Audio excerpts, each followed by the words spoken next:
नमस्कार साथियों, स्वागत है आपका फिर से अपने YouTube चैनल पर। साथियों, आज हम फिर से एक नया वीडियो आपके लिए लेकर आए हैं। साथियों, मैं आपको बता दूं, इससे पहले वाली वीडियो में हमने भाषा कौशलों की बात की थी, जो कि 4 थे। भाषा कौशल जो है इम्पोर्टेंट है, क्योंकि यहाँ से हमेशा सवाल पूछा जाता है। भाषाई कौशलों में हमने सबसे पहले बताया था कि सबसे पहले सुनना होता है। सुनकर आप कोई चीज़ अगर आपके पास में समझ नहीं आई है तो आप बोल सकते हैं। बोलने के बाद जो अगला आता है वो पढ़ना आता है, पढ़ने के बाद लिखना आता है। इस तरीके से 4 भाषाई कौशलों की हमने बिल्कुल व्याख्या की थी और अच्छे से उनको समझा था।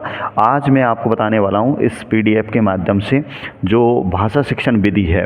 भाषा शिक्षण विधि, इनके माध्यम से हम शिक्षण को और भी अट्रैक्टिव बना सकते हैं, बच्चों को और भी जो शिक्षण है उसको और रुचिकर बना सकते हैं। तो इसके बारे में हम चर्चा करने वाले हैं। तो आप सभी विद्यार्थी एक बार जुड़ जाइए। और भाषा कौशल, इससे पहले वाला जो वीडियो था वो बड़ा इंपॉर्टेंट है साथियों, हमेशा क्वेश्चन वहाँ से आता है। इन सब को हम देख चुके हैं पहले से ही, और इसलिए मैं थोड़ा सा वहीं लेके आपको चलूँगा जहाँ आज हम सीखने वाले हैं। तो शिक्षण सूत्र हम बात कर चुके हैं, शिक्षण की विधियाँ भी हम देखने वाले हैं, और भाषा कौशल ये हम बिल्कुल कम्प्लीटली ये देख चुके हैं। सुनना, बोलना, पढ़ना, लिखना, LSRW, ठीक है। तो इनको हम बिल्कुल क्लियर कर चुके हैं कौन सी क्लास तक भाषाई कौशलों का विकास हो जाना चाहिए या उद्देश्य क्या है। इस तरीके से पिछली बार जो भी क्वेश्चन आए हुए थे उनको सबको हम देख चुके हैं। तो आज हमारा जो मेन इम्पोर्टेंट टॉपिक है वो आपको मैं बता देता हूँ। जो इम्पोर्टेंट टॉपिक आपके सामने है, तो देखिए, आज हम देखने वाले हैं भाषा शिक्षण विधियाँ। भाषा शिक्षण विधियाँ क्या है, इसके अंतर्गत अपन के अंदर कौन कौन से जो मेन बिंदु हैं वो ध्यान रखने हैं। तो भाषा शिक्षण विधियाँ हैं जिसमें अपन सबसे पहले देखने वाले हैं अनुकरण विधि। भाषा शिक्षण विधि के अंतर्गत सबसे पहले हम देखने वाले हैं अनुकरण विधि। अनुकरण विधि क्या है, इसको मैं आपको पहले भी समझा चुका हूँ। अगर पहले नहीं समझ में आया तो आप देख लीजिए। आप देखो, पहली जो विधि आती है हमारी वो है अनुकरण विधि। आइए साथियों, अनुकरण विधि में क्या क्या क्वेश्चन बन सकते हैं वो भी अपन देखेंगे। तो देखो, प्राथमिक स्तर पर लेखन हेतु उच्चारण हेतु, प्राथमिक स्तर पर लेखन हेतु एंड उच्चारण हेतु तथा रचना हेतु अनुकरण अत्यंत आवश्यक है। किस किस के लिए साथियों? लिखने के लिए, उच्चारण के लिए और अनुकरण के लिए। 3 इम्पोर्टेंट चीज़ों के लिए रचना हेतु किसी भी चीज़ की रचना करने के लिए, मतलब एक तो आपको किसके लिए बताओ, एक तो आपको लिखने के लिए, एक आपको उच्चारण करने के लिए और एक आपको रचना करने के लिए अनुकरण का होना बहुत ज़रूरी है। देखो, जब एक बालक पहली बार भाषा सीखने की शुरुआत करता है तो वह शिक्षक के कार्यों का अनुकरण करते हुए भाषा सीखता है, इसलिए इस विधि को अनुकरण विधि कहते हैं। साथियों, आपने देखा होगा जो शिक्षक ने बोर्ड पे जो लिखा है उसी को बच्चा लिखने का प्रयास करता है, क्योंकि शिक्षक ऐसी चीज़ों को लिखता है जो बच्चा आराम से लिख सकता है। तो शिक्षक की लिखी हुई चीज़ों का जो बालक है जो कॉपी करता है या अनुकरण करता है, वही अनुकरण विधि के अंतर्गत आएगा। तो इसको आप सामान्यतः जानते हैं, लेकिन फिर भी और कुछ बढ़िया बातें मैं आपको बता रहा हूँ। यहाँ से क्या सवाल बनेगा वो देखिए। देखो भाई, देखो विधि कहते हैं पेस्टोलॉजी, मॉन्टेसरी और जैकोटॉट अनुकरण विधि, ये महत्वपूर्ण है। देखो, अनुकरण विधि में भी आपको कौन कौन सी, एक तो पेस्टोलॉजी है, एक मॉन्टेसरी है, एक जैकोटॉट अनुकरण विधि, ये थोड़ी सी महत्वपूर्ण है। अब सबसे पहले हम देखने वाले हैं लेखन अनुकरण। अनुकरण के अंतर्गत भी कौन सा अनुकरण देखने वाले हैं? लेखन अनुकरण। लेखन अनुकरण क्या है वो देखिए। बालक लिखना सीखता है इसके अंतर्गत बालक, लेखन अनुकरण के अंतर्गत बालक लिखना सीखता है। जैसे कि इसमें बालक रूपरेखा लिखना सीखता है तथा स्वतंत्र लेखन का क्या करता है? अनुकरण करता है। बालक रूपरेखा लेखन, स्वतंत्र लेखन का क्या करता है? अनुकरण। जैसे कि टीचर के द्वारा कोई चीज़ लिख दी जाती है, उसका बालक से कोशिश करवाते हैं कि इस तरीके से आप लिखने का प्रयास करिए। बड़ी आसानी से नहीं लिख पाता है, क्योंकि ये बड़ा कठिन कौशल है, लेखन कौशल जो है।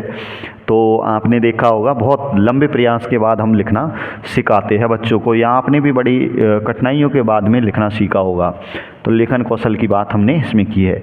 फिर एक होता है उच्चारण अनुकरण। इसमें मौखिक अनुकरण, इसे मौखिक अनुकरण भी कहते हैं। जो अपन बोलते हैं उसी को बच्चे से बुलवाते हैं, तो उच्चारण को ही अपन क्या कह सकते हैं? मौखिक अनुकरण भी कह सकते हैं। एक बालक जब लिखना सीख जाता है तो इसके बाद शिक्षक उसे वर्णमाला या शब्दों का उच्चारण करना सिखाता है।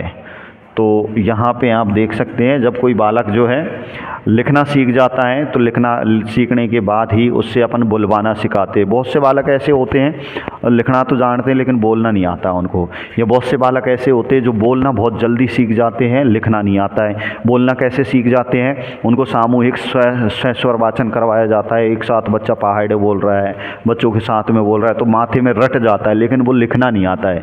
ज़्यादातर बच्चों के, छोटे बच्चे की यही समस्या होती है कि बोल तो वो सारी चीज़ देता है, ABCD पूरी बोल देता है लेकिन लिखना नहीं आ रहा है। तो इस तरीके से अपन को चीज़ों को याद करवाना होता है, मतलब लेखन अनुकरण का भी जो है करवाना होता है। उसके बाद उच्चारण अनुकरण का भी जो है हमें बच्चों को ज्ञान देना होता है। तो देखो आगे आओ, उच्चारण अनुकरण देखो भाई, उच्चारण अनुकरण इसमें मौखिक अनुकरण भी कहते हैं, ये बोल दिया है। एक बालक जब लिखना सीख जाता है तो इसके बाद शिक्षक उसे वर्णमाला या शब्दों का क्या करवाता है, ठीक है, ज्ञान करवाता है या उच्चारण करना सिखाता है। इसका नियमित, जैसे बच्चों को सबसे पहले अपन नाम लिखवाना सिखाते हैं, NR वगैरह लिखाना सिखाते हैं, तो लेखन कौशल के बाद ही अपन बोलना सिखाते हैं बच्चों को। तो इसका नियमित रूप से उपयोग किया जाता है तभी जाकर बालक क्या करता है, बोलना सीखता है। ठीक है, जैसे सबसे पहले अपन ने किसी बालक को ANR लिखाना सिखाया तो वो फिर बोलना भी सिखाते हैं। ठीक है, तो इस तरीके से पहले लेखन कौशल यहाँ पे ध्यान रखना है। ठीक है, जब अपन अनुकरण करवा रहे तब की बात है ये। तो देखो यहाँ पे ये बड़ा सवाल इम्पोर्टेंट बनता है कि पूर्व प्राथमिक कक्षाओं के लिए यह एक अनिवार्य व्यवहार होता है। पूर्व प्राथमिक कक्षाओं के लिए ये जो है एक अनिवार्य व्यवहार होता है जिसमें सबसे पहले बच्चों को लिखाना होता है और उसके बाद उच्चारण करवाना होता है। ठीक है, तो आप यहाँ पे आगे देखिए, आगे बड़ी इम्पोर्टेंट बात हम आपको बताने वाले हैं। जैसे कि देखिए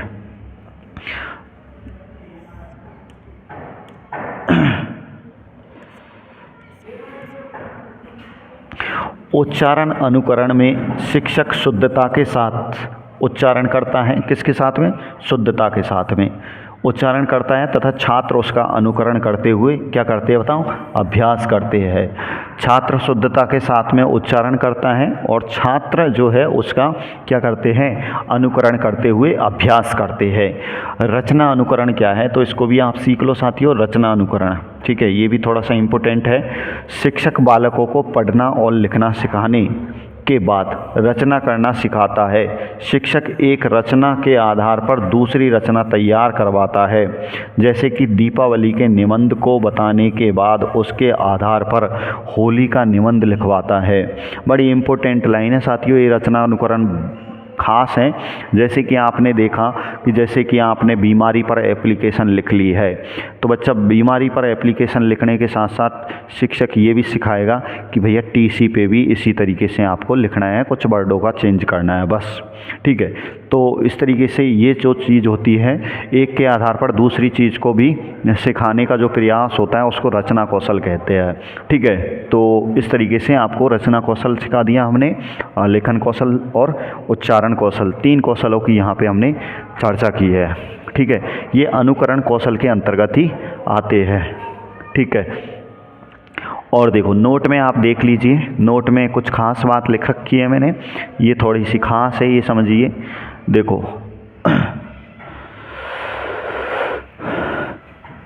रचना अनुकरण ऐसा अनुकरण है जिसमें मौलिकता का विकास नहीं होता है। साथियों इसमें मौलिकता का, नवीनता का कोई विकास नहीं होता है। क्यों? क्योंकि पहले की चीज़ जो सिखाई हुई है उसी के आधार पर हम जो है दूसरी चीज़ को तैयार करते हैं। तो इसमें कोई नई चीज़ नहीं आई है, इसमें कोई मौलिकता नहीं आई है। इसीलिए आपको ध्यान रखना है रचनात्मक जो अनुकरण होता है उसमें मौलिकता का अभाव पाया जाता है। बड़ी खास बात है। जैसे रचना अनुकरण के अंतर्गत हम पत्र सीख सकते हैं, निबंध सीख सकते हैं, अपनी तरफ कुछ नहीं, पहले जो फिक्स होता है, मतलब फॉर्मेट पहले से ही फिक्स होता है, पहले से ही जो फिक्स फॉर्मेट होता है उसी में हम क्या करते हैं, चीज़ों को सीखने का प्रयास करते हैं। तो ये जो होता है वो रचना अनुकरण होता है।